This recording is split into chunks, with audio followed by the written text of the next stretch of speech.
Welcome to the Barker Podcast Collection.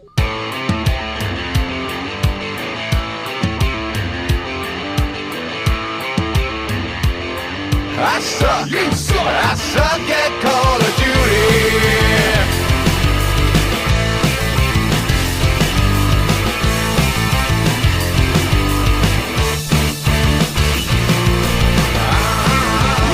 Welcome to the Not Playing Podcast. My name's Rob Howard, and this week I'm joined by Ian Bruce, Patrick Kane, and Adam Scott. Hello. You can contact us on email at notplayingpodcast@gmail.com or follow us on Twitter at notplayingpod. We all had a go on the, I think most of us had a go on the Star Wars Battlefront beta that was going on at the weekend. Yep, excuse me. Oh dear. So what did we think of that then? a little underwhelmed, unfortunately. High five, Pat. High five. It's yet another one of those things where nothing is sticking out as a stinking feature, or nothing's done terribly wrong, but there's just zero innovation. They've made a very, very good looking game, which is unfortunately it does feel a lot like just a skin job, doesn't it? Yep. Sounds great.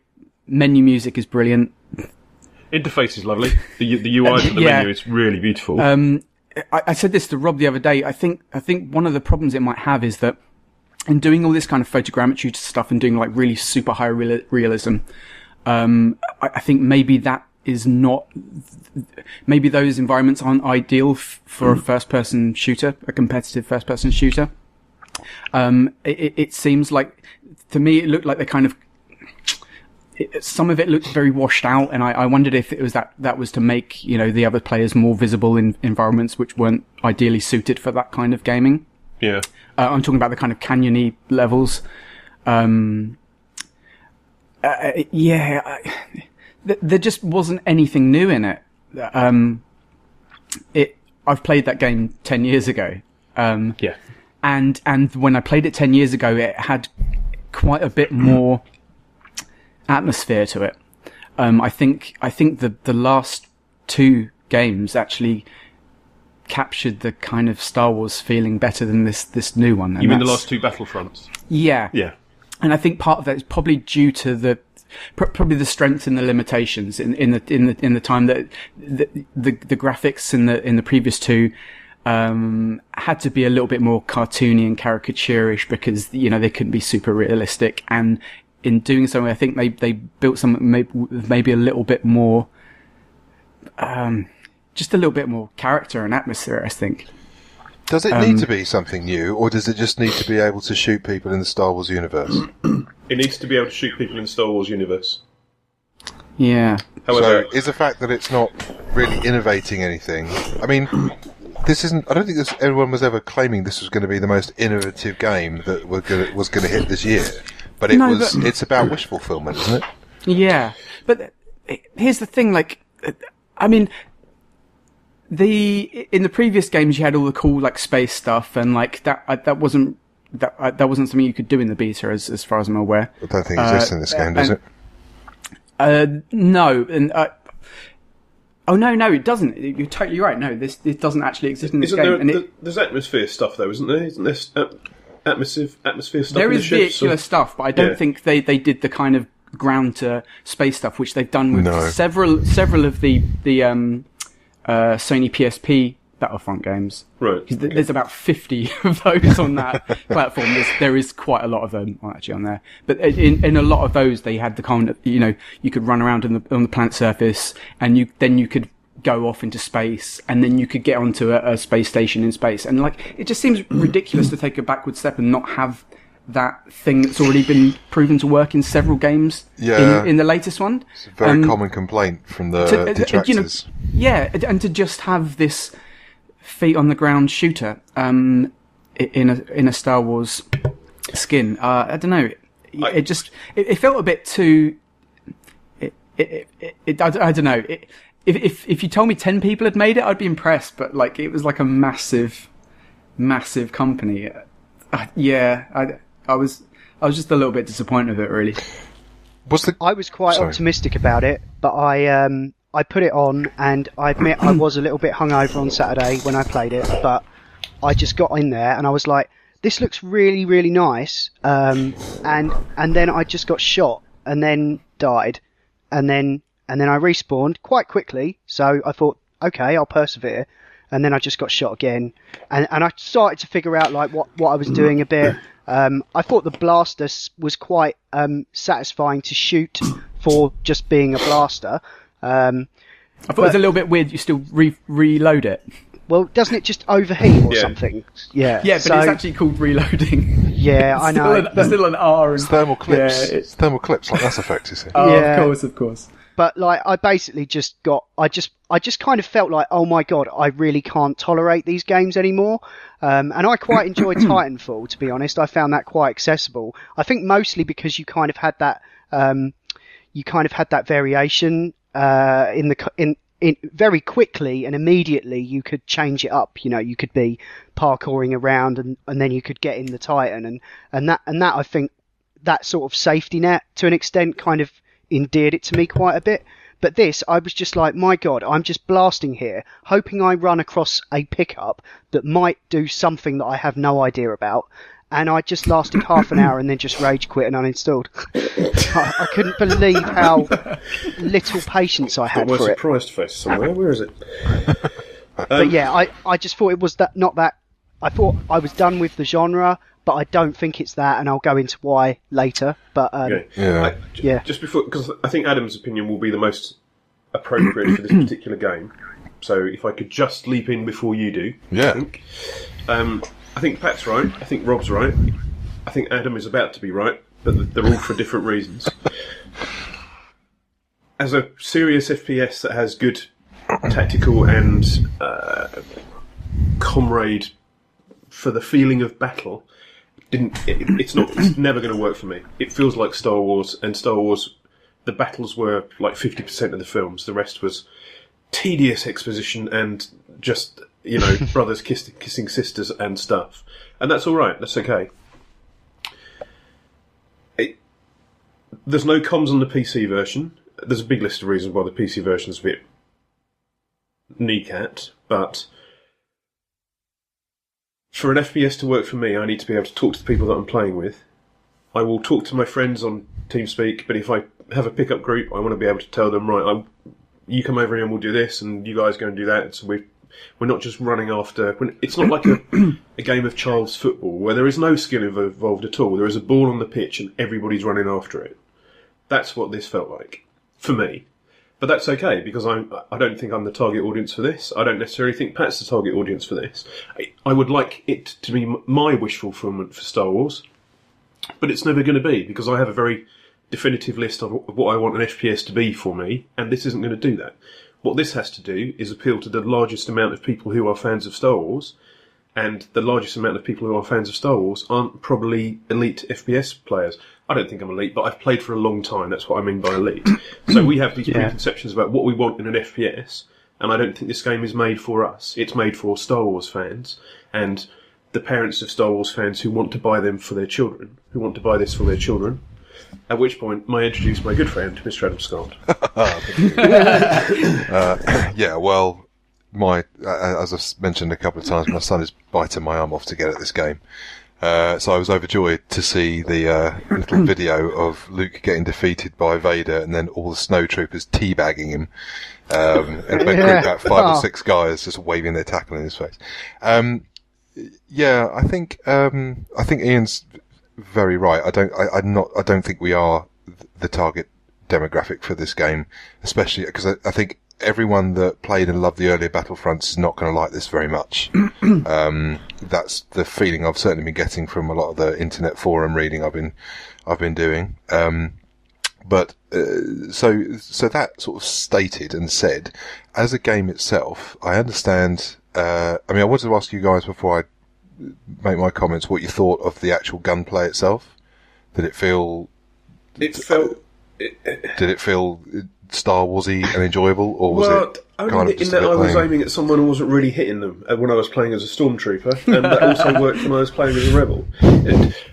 one of my favourite games online from the Star Wars brand was one of the Jedi Knights, I think 2, where that had multiplayer with lightsabers, and it was just mad. It was one of the maddest things I've ever played.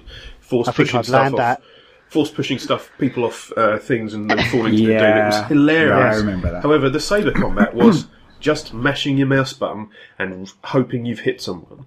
And I really felt like that for a lot of the combat with this, especially with the hero characters, with Vader and Skywalker, and the younger Skywalker. Oops, spoiler. I just felt like I was just going click, click, click. The statute of limitations your is passed on father, that. And where's my sister? Where's my sister? It was all a bit. It felt like there was no skill involved, and why should there be? It's a game. Let's not make it elitist. But I didn't feel like I was. I felt like I was. One of the best comments I saw on Reddit about this was, "It feels like a Star Wars theme park," and that absolutely hits the nail on the head for me. Yeah. If you want to go somewhere that looks like Star Wars, feels like Star Wars, this is absolutely it. If you want to play a shooter, Unreal Tournament's free at the moment, and that's absolutely a shooter. But unless you want a kind of mix of the two, So it didn't feel like it didn't feel like even Battlefield 2142. It didn't feel like that, which was a bit hit and miss sometimes with the hitbox nonsense. But yes, it was a bit messy, but when it was good, it was bloody good. I mean, speaking of the Battlefields, the one thing you said, Robert, was about the running over the pickups stuff. And when I read that, I mean, I haven't played the beta, and I don't think I will, but when I read that, I thought, oh, that sounds great, because it reminds me of that earlier gaming generation where you knew where the pickups was, and you had to get there before the other guy if you wanted to have a chance of dealing with it. Now, I don't know whether this game, whether the power-ups and stuff are always in the same place, or whether they just randomly spawn around the map. I think they're in the same place. Okay. I think. But I think there is an argument. Yes, it's a very old mechanic, and we have moved on. But just because we moved on, it doesn't mean that the old mechanic doesn't have any value. And there is something nice about a game starting and everyone being on exactly the same start point, without people who have invested weeks and weeks and weeks and weeks and weeks into it, having unlocked all the special materials and gears. And I know people say, "Oh, they're just side grades," but they're not just side grades. They are upgrades, and they reward you for playing by giving you better shit and more equipment. And as much as I enjoyed working my way up the trees in Battlefield 2142 and stuff, it took me quite a while to get to a point where I kind of felt like I wasn't at a disadvantage from the very offset of the game. And those, I'm a big fan of games where you can get in there and have an amazingly even experience, and it is all down to the skill of you as a player. The skill of you as a player should always be a factor in these games, and that's why they are, they shouldn't. I'm not a big fan of any kind of buffering or levering or extra hit points if you're a bit of a noob. But I am a fan of giving people the chance to shine. I've had some wonderful. I mean, one of my favourite online FPS games was COD 2, and the Base Assault. Base Assault was one of the best things I've ever played. But every map, everyone starts exactly the same. You go and get your equipment, you find your tanks that are available, you find where the rocket launchers are, and then but every game was different. And I think there is. Just because it's an old mechanic doesn't mean it's a bad mechanic, and I think some games would benefit from going back to that. I think. Sorry, just quickly about everybody doesn't start equal, because the more you play, you unlock weapons using credits or whatever it is that you can. Right. So just ignore everything I just said then. No, but basically, from the minimal experience I had with it, you can unlock different kinds of ammo that produce different things that are better against vehicles. You can unlock a sniper rifle. There's a jetpack, which is just a big jump, really. It's not. There's no flying around. It's like Boba Fett in it's a booster. Son of Jello. Yeah. And that, but I didn't really find that made a difference, to be honest. So the people that had a sniper rifle weren't necessarily hitting me all the time because I was strafing towards them and then shooting them. So that didn't really make a difference. And I absolutely agree that the power-ups laying around is a good thing. I think that does work as a mechanic. except when if they're the same every round, and the people know where the heroes are, then they're always going to go and get those heroes, which is going to be a problem because you'll have people like we have in Battlefield where people are camping the planes. You'll have people camping the Vader. Which is I suppose the hero one should randomly appear. I think, but maybe most that's of the what they other do. stuff, maybe that's what I don't know. Yeah. Well, I think there is absolutely no way in the world I'm not going to be playing this with my son. I'd be terrified to let him loose on the multiplayer on his own, considering it's live on the internet. I'm not even sure he's old enough to play it yet legally. But there's co-op stuff, I think, in the final game. Yeah, I think so, and I would certainly play with that with him. I mean, look, my son just wants to be in Star Wars, and that's it. He's not even 10 yet. He'll be the movie coming out. He asks me every day if there's some new information about it, and he's gonna lap this up and think it's the most amazing thing he's ever played. I guarantee it, absolutely guarantee it. But then again, he's not even 10, so there is a lot to be said for us old gamers who dislike everything. He hasn't played as many games as we have. He hasn't played as many games as we have, although he'll probably be catching me up fairly bloody soon. We'll see. Different times, different games for different people, and different times, isn't it? Yeah, no, it'll be interesting to see how you get on with it later on. Yeah. I bet it's going to own me. I just wanted to say, like, one thing I said on here weeks ago was that, I kind of formed this thought while we were doing this, and it was just that, I don't really want Star Wars to be framed in that way for me. I can totally crystallise it. The moment that I actually was like, no, I'm done with this, was when I found myself trying to shoot Luke. And I was just like, I don't want to be doing that. Yeah. And I know it's because I'm playing as a stormtrooper or whatever, but I was just like, nah, I don't want to do this. I just wanted to ask Pat that even though you weren't impressed by it, do you think you'll still get it because you were so excited about it, and maybe the fuller experience will provide more than the beta did? I'd really like to see the vehicle stuff, but no, I don't want to see it enough to get it day one.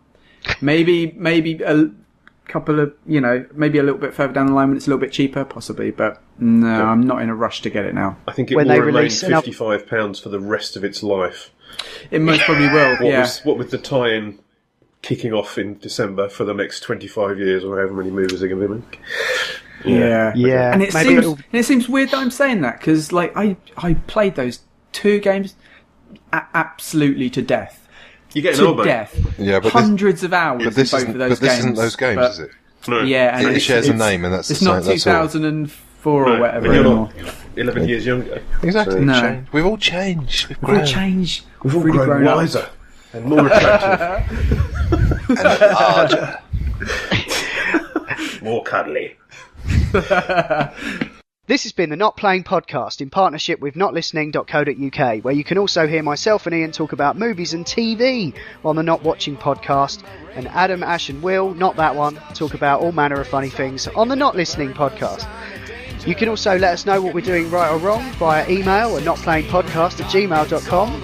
You can tweet at or follow us on Twitter at notplayingpod. You can find the show notes of this show at notlistening.co.uk, and if you're listening to us on iTunes, then please do give us a review. Anyway, that's all for now. Thanks for listening. See ya! I